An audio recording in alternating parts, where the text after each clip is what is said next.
जब आवाम चीखेगा ना तो तुम्हारा कलेजा जरूर कांपेगा, ये याद रखना। आज मैं आप लोगों से ये कहना चाहता हूं कि आप लोग ये तस्वीर देख रहे हैं, ये तस्वीर को सब कोई पहचानते हैं और इसके नीचे लिखा हुआ है RIP। RIP का मतलब भी आप लोग जानते हैं, रेस्ट इन पीस। जब कोई मर जाता है तो उसके लिए कहा जाता है रेस्ट इन पीस। ये मैं क्यों कह रहा हूं? क्योंकि हमारी ममता बनर्जी मगरबी बंगाल के मुख्यमंत्री ने ये कहा था कि अगर मैं जिंदा रहूंगी तो SIR नहीं होगा। क्या कहा था या नहीं कहा था? हाथ उठाकर बोलिए। यही ममता बनर्जी ने कहा था कि अगर मैं जिंदा रहूंगी तो वक्फ का कानून नहीं लागू होने दूंगी। कहा था या नहीं कहा था? तो यही ममता बनर्जी ने जो कहा था, आज हमारे तृणमूल के साथियों से मैं कहना चाहता हूं कि आप लोग ये कहते हैं कि ममता होच्छे सततार प्रतीक, तो ममता सच्चाई की मूरत है, तो वो जो बोलती है सच बोलती है। तो उन्होंने कहा था कि मैं जिंदा रहूंगी तो SIR नहीं होगा, मैं जिंदा रहूंगी तो वक्फ नहीं होने दूंगी। तो आज SIR भी हो गया और वक्फ का कानून भी लागू हो गया, तो इसका मतलब है ममता बनर्जी अब हमारे लिए जिंदा नहीं है। इसलिए जब कोई मर जाता है तो उसके तस्वीर पे माला चढ़ाया जाता है। आज यहाँ पर उनके तस्वीर पर मैं माला चढ़ाने जा रहा हूँ और यहाँ पर अगरबत्ती जलाकर उनके लिए हम लोग दुआ भी मांगेंगे।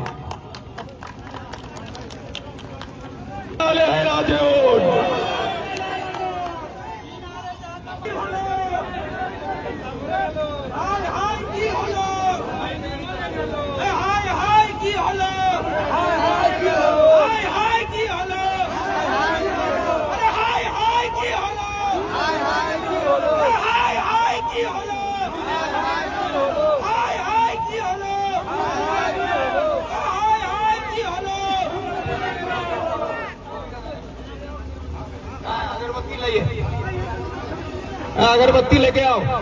बंगाल के उन तमाम आवाम की तरफ से जलाया जा रहा है, तो यहाँ पर अगरबत्ती जलाकर यहाँ पर उनके लिए दुआ मांगेंगे। 1 मिनट का मौन प्रस्ताव हम लोग लेते हैं, 1 मिनट का शोक प्रस्ताव लिया जाएगा। 1 मिनट तक सभी कोई खामोश होकर ममता बनर्जी के जन्नत के लिए दुआ कीजिएगा।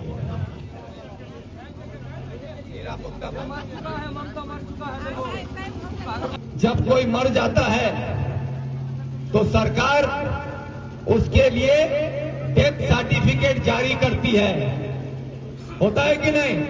कोई मर जाता है तो उसके लिए डेथ सर्टिफिकेट निकालना पड़ता है कि नहीं? तो अभी ममता बनर्जी के लिए जो है पश्चिम बंगाल सरकार की तरफ से ये डेथ सर्टिफिकेट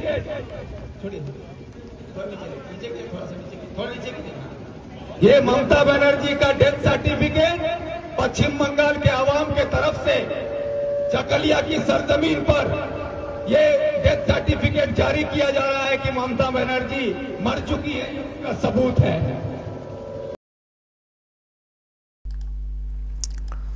दर्शक देखছেন ক্ষোভ কিভাবে আছড়ে পড়ছে। আসলে মমতা ব্যানার্জি অনেক চালাকি করেছেন, চালাকি করে আরও এগোতে চাইছেন বা চাইছিলেন, কিন্তু না এবার না মানুষ সব ধরে ফেলছেন।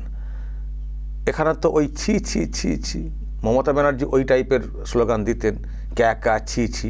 তো এখানে যে মিছিলটা হয়েছে ওখানে ঠিক ওই ধাঁচেই ছি ছি ছি ছি করে মানে একেবারে মানে কড়াই গন্ডাই মানে রিটার্ন করে দেওয়া হচ্ছে। মমতা ব্যানার্জি যা সব করতেন, যা সব বলতেন, এখন রিটার্ন করে দেওয়া হচ্ছে। যা করতেন একেবারে ওই তীরেতেই বিদ্ধ করা হচ্ছে। ছি ছি ছি ছি, এবার ওনার বিরুদ্ধে ছি ছি স্লোগান। আর তার সঙ্গে এখানে যেটা হলো তো দেখলেন, RIP করে দেওয়া হয়েছে, মমতা ব্যানার্জি মারা গেছেন এমনটা বলা হচ্ছে। হাই কি হলো, মমতা ব্যানার্জি মারা গেল। এরকম স্লোগান উঠলো। আর মারা গেলে যা সব হয় আর কি, আগরবাতি জ্বালানো আর দোয়া, জান্নাতে যাতে যেতে পারেন সেই জন্য দোয়া করা হয়েছে, শোক প্রস্তাব আনা হয়েছে এবং সেই সঙ্গে ডেথ সার্টিফিকেট কেউ মারা গেলে ইস্যু হয় তো ডেথ সার্টিফিকেট। আমি শুধু ভাবছি এসআইআর থেকে নামটা না বাদ হয়ে যাওয়ার দাবি ওঠে। কমিশন আবার এদিকে নজর রাখছে কিনা বা ধন্দে পড়ে যাবে কিনা কমিশন, এটা কি হলো মমতা ব্যানার্জির, যদি জানি না মমতা ব্যানার্জি উনি কি ফর্ম ফিল আপ করে ফেলেছেন, শেষ পর্যন্ত করে ফেলার কথা, পরিবারের তো সব তো করে দিয়েছেন আগেই, আর জানি না নিজে করে বিএলওর কাছে রেখে দিয়েছেন শেষ মুহূর্তে আপলোড করার জন্য। তো এখন কি আমি আপডেটটা নিই, সেটা আমি পরে জানাবো। তো এই যে ডেথ সার্টিফিকেট মমতা ব্যানার্জি দেখানো হয়েছে, এসআইআর থেকে নাম বাদ দেওয়া নিয়ে কমিশন আবার ধন্দে পড়ে যাবে কিনা সেটা একটা দেখার ব্যাপার রয়েছে। কিন্তু প্রশ্ন হচ্ছে দর্শক, যে কেন এই ধরনের বিষয়টা হচ্ছে, কেন মমতা ব্যানার্জির ব্যাপারে মানুষ এত গর্জে উঠছেন। আচ্ছা, তার আগে বলি এরা কারা। দেখুন, এখানে জাতীয় পতাকা আছে তো, আর মমতা ব্যানার্জির ছবি আছে, প্রতিবাদ মিছিলের আমি দেখতে পাচ্ছি। আমি মানে জানার চেষ্টা করছিলাম যে এটা অ্যাকচুয়ালি কাদের ব্যানারে মিছিলটা। দেখুন দর্শক, এখানে লেখা আছে সংবিধান বিরোধী এসআইআর ও ওয়াকফ বিলের নামে ধর্মীয় সম্প্রীতি ভঙ্গ ও সম্পত্তি লুটের বিরুদ্ধে প্রতিবাদ মিছিল, চাকুলিয়া, উত্তর দিনাজপুর। একদিকে এক নেতার ছবি যাকে বক্তব্য রাখতে দেখলেন, অন্যদিকে মোদি এবং মমতার একসঙ্গে দেওয়া একটা ছবি। মানে মোদি মমতা সেম, একই গর্ভের কি দুই সন্তান বলে ছোটো করে একটা লেখাও রয়েছে এখানটায়। তো মোদি মমতা তারা সেটিং করে এইসব করছেন এটা বলে এখানে করা হয়েছে। আর যাকে দেখছেন ওই নেতা হিসেবে যাকে ওখানে দেখলেন বক্তব্য রাখতে, ওনার নাম কিন্তু আলী ইমরান, ডাকনাম ভিক্টর, অ্যাকচুয়ালি কংগ্রেসের নেতা ছিলেন। কিন্তু আমার একটা বেশ কৌতূহল লাগছে যে মিছিল হয়েছে, উনি কংগ্রেসের নেতা, এমএলএও ছিলেন, তো কংগ্রেসের ব্যানার কই, জাতীয় পতাকা হাতে, কংগ্রেসের কারো কোনো ছবিও নেই, আর ওই যে ব্যানার দেখালাম সেখানে তো কংগ্রেসের কথা তো দেখতেও পেলাম না, কোথাও দেখতেও পেলাম না। তো তাহলে এটা কিভাবে হলো, মানে কোন অ্যাঙ্গেলে এটা করা হচ্ছে নাকি? আমি শুধু একটা স্লোগান ওখানে শুনলাম যে আমার নেতা তোমার নেতা, ভিক্টরদার নেতৃত্বে আমরা চলতে চাই, কি একটা এরকম একটা শুনলাম। মানে ওই নেতাকে বেশ করে মিছিল, নেতার যে কর্মসূচি যে ডাক সেটাকে বেশ করে একটা মিছিল করা হয়েছে। তার মানে কংগ্রেসের দেখতে পাচ্ছি এটা, এটাও একটা বার্তা বহন করে। তাহলে কি কংগ্রেস থেকেও কি মানে মানে মানে কংগ্রেসের ব্যানারে এখানে এই ধরনের প্রোগ্রাম হচ্ছে না, অথচ তারা ন্যাশনালি অনেক কিছু বলার চেষ্টা করে মোদির বিরুদ্ধে, কিন্তু তারপরে দিদির বিরুদ্ধে কি কংগ্রেসের ব্যানারে কিছু হচ্ছে না, এবং হচ্ছে না বলে কি ওনারা বিকল্প একটা প্ল্যাটফর্ম করে ওনারা এখন প্রতিবাদ মিছিল করছেন, যেহেতু দেখতে পাচ্ছেন মুসলিম সমাজের মধ্যে একটা ক্ষোভ তৈরি হচ্ছে, সেই জন্য কি কংগ্রেসের ব্যানারকে ছেড়েই ব্যক্তি উদ্যোগে এই ভিক্টর তিনি কি এটা করলেন? কারণ এখানে কংগ্রেস তো দিদিমণির বিরুদ্ধে সেরকম কিছু করতে চায় না, শুধু টেলিভিশনে একটা বাইট দেয়। দিদিমণির বিরুদ্ধে যে একটা বলতে নামা, দেখবেন সে অর্থে সত্যিই হয় না। আচ্ছা না, আর দিদিমণি তো সবার সঙ্গে মোটামুটি সেটিং করে চলেন না, কাকে কোথায় সেটিং, কাকে কোথায় কবজায় নেওয়া, এভাবে চলেন না, খুব নিজেকে বিরাট পলিটিশিয়ান ভাবেন তো দিদি। এগুলো হচ্ছে অতি চালাকি, স্বচ্ছতার পলিটিক্স না, কিন্তু অতি চালাকি, কাকে কোথায় করবো, সেটিং করবো, ফিটিং করবো, নিজেকে বাঁচাবো, নিজের দুর্নীতি কায়েম করে এগিয়ে যাবো, হচ্ছে সব অসৎ ব্যাপার। এটা পলিটিক্স বলে না, এটা রাজনীতি না, এটা কূটনীতি টাইপের ব্যাপারটা। মানে সব কূটনীতি তো, তাও আমরা কূটনীতির একটা আলাদা ভালো সংজ্ঞা আছে, ছেড়ে দিন, যেটা আমরা ডিপ্লোম্যাট বলি, এটা ওরকম না, এটা ছ্যাঁচড়ামি, শয়তানি আর স্বার্থপরতা, এটা আমি বলতে পারি। তো মনে হচ্ছে কংগ্রেস মাঠে ময়দানে নেমে এখানে দিদিমণির বিরুদ্ধে সেরকম কিছু করতে চাইছে না, হতে পারে সে ব্যক্তি উদ্যোগে নিজেদের মতো করে এটা করেছেন।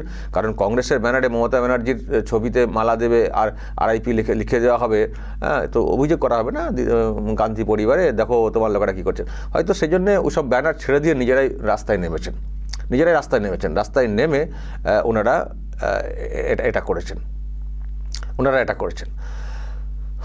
তো আবার কেউ বলতে পারেন যে এটা বিজেপির অঙ্গুলি হেলনে, সেটা বলার কোনো চান্স নেই, বিজেপির অঙ্গুলি হেলনে, কারণ বিজেপির মোদি মমতাকে এক করেই তো ছবি দেওয়া হয়েছে। তো ফলে বিজেপির অঙ্গুলি হেলনে এই হচ্ছে। হুমায়ুনের ক্ষেত্রেও যেটা টিএমসি বলার চেষ্টা করছে বললে হবে না, কারণ বিজেপির নেতাকেও এখানে বেধা হচ্ছে, বিজেপির নেতাকেও বেঁধা হচ্ছে। তার মানে এই সেকশনটা বিশেষ করে মুসলিম সেকশনের মধ্যে যে ক্ষোভটা তৈরি হয়েছে সেটাকে মাথায় রেখেই ওনারা কিন্তু এটা করেছেন, একেবারে মালা দিয়ে ধূপ দিয়ে দোয়া করে দিয়েছেন জান্নাতবাসী হওয়ার জন্যে আর ডেথ সার্টিফিকেট ইস্যু করে দেওয়া। আমি যেটা বলতে চাইছি দর্শক, যে তার মানে এই মুসলিম সেকশনের মধ্যে কি ক্ষোভ তৈরি হচ্ছে সেটা হয়তো ওনারাও ফিল করছেন, সেজন্য সব আলাদা আলাদা ব্যানারে আলাদাভাবে তারা কিন্তু রাস্তাতে নামছেন এখানকার শাসকের বিরুদ্ধে, মমতা ব্যানার্জির বিরুদ্ধে। কেনই নামবেন না বলুন তো? এই যে উনি কথাটা বললেন না যে নো এসআইআর করতে দেবো না, এসআইআর হচ্ছে, আমি বেঁচে থাকতে মানে ওয়াকআপের এখানে মানে আইনকে লাগু করতে দেবো না, লাগু হয়ে যাচ্ছে। তো তাই তো ওনারা বলছেন যে উনি বলেছিলেন যে আমি থাকতে এইসব করতে দেবো না। তো তিনি কি আছেন না মারা গেছেন? কারণ এদিকে তো আইন তো লাগু হয়ে গেছে এবং উনি এখন বলছেন যে সব নাম তুলো। আর এমন সময় নাম তুলো বলেছেন, আর তো সময় পার হয়ে গেছে, তো ম্যাক্সিমাম ওয়াকআপ প্রপার্টি তো এখন নাম তোলার বাইরে চলে গেছে। জানি না ওইসব ভবিষ্যৎ কী দাঁড়াবে, ওইসব সম্পত্তির কী ভবিষ্যৎ দাঁড়াবে। এখন তো ট্রাইব্যুনালের মাধ্যমে যেতে হবে, কেস টেসের মাধ্যমে। তো উনি যে বলতেন আমি দর্শক আপনাদেরকে একটা বক্তব্য শোনাই, উনি কী ধরনের কথা বলতেন। অনেকবারই বলেছেন, তবে একটা বক্তব্য অন্য একটি জায়গার একটু শোনাই। উনি কীভাবে মুসলিম সমাজকে বোকা বানাতেন এবং তারা প্রতিবাদ কর্মসূচি করলেও সেক্ষেত্রে করতেন। আমি একটু আপনাদেরকে শোনাই। আর ওয়াকআপ নিয়ে আমি আর বলবো না, নতুন করে আমাকে বারবার ডোন্ট ইনসিস্ট মি। ওয়াকআপ আমাদের এখানে কোনো কোশ্চেন নেই। যদি ওয়াকআপ নিয়ে আন্দোলন করতে হয় দিল্লিতে যান, এখানে নয়। বাংলায় আপনাদের কোনো প্রবলেম নেই, বাংলায় আমি আছি, মনে রাখবেন। যদি আপনার কেউ অধিকার কেড়ে নেয়, অধিকার রক্ষা করার গ্যারেন্টি আমাদের, এটা মাথায় রাখবেন। আপনাদের জন্য ডিসিশনটা আমায় নিতে দিন, আন্দোলনটা আমায় নিতে দিন।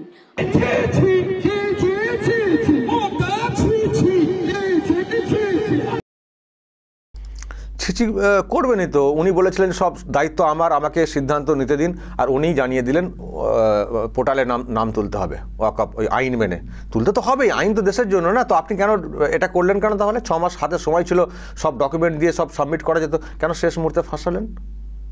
এদিকে বলেছিলেন আমি করতেই দেবো না, তো সেটা নিজেই আপনি মেনে নিয়েছেন। তো এইসব দেখে শুনেই তো এবার মুসলিম সমাজের মধ্যে একটা ক্ষোভ তৈরি হচ্ছে না? সেই ক্ষোভটার নেতারাও আন্দাজ করছেন। তো দল যেখানে পারমিট করছে না, নিজেরাই উদ্যোগ নিয়ে রাস্তাতে নেমে প্রতিবাদ করছেন। আবারও বলছি, এটা বিজেপির অঙ্গুলি হিলনে বললে কিন্তু হবে না। এখানে বিজেপির মানে মোদি মমতাকে একভাবে মানে এক করে দিয়ে কিন্তু তারা রাস্তায় নেমেছেন। তার মানে মুসলিম সমাজের মধ্যে এই ক্ষোভটা তৈরি হয়েছে। দিদিমণির এই যে খেলা, এটা কিন্তু মুসলিম সমাজ বুঝতে পারছে এবং মুসলিম সমাজের পালস অনুযায়ী ইনারা রাস্তাতে নেমেছেন। মমতা ব্যানার্জি তাহলে কি মারা গেছেন? উনি তো বলেছিলেন এই করতে দেবো না, সে করতে দেবো না। তার মানে মুসলিম সমাজ মুখ ফেরাচ্ছে। আর আমার তো ধারণা মমতা ব্যানার্জির মুখটা এবার আস্তে আস্তে কেমন হয়ে যাচ্ছে। দর্শক বলবেন, যদি আপনাদের এই নিয়ে আরও কিছু বলার থাকে অবশ্যই বলবেন কমেন্ট বক্সে। নজর রাখবেন আরামবাগ টিভিতে।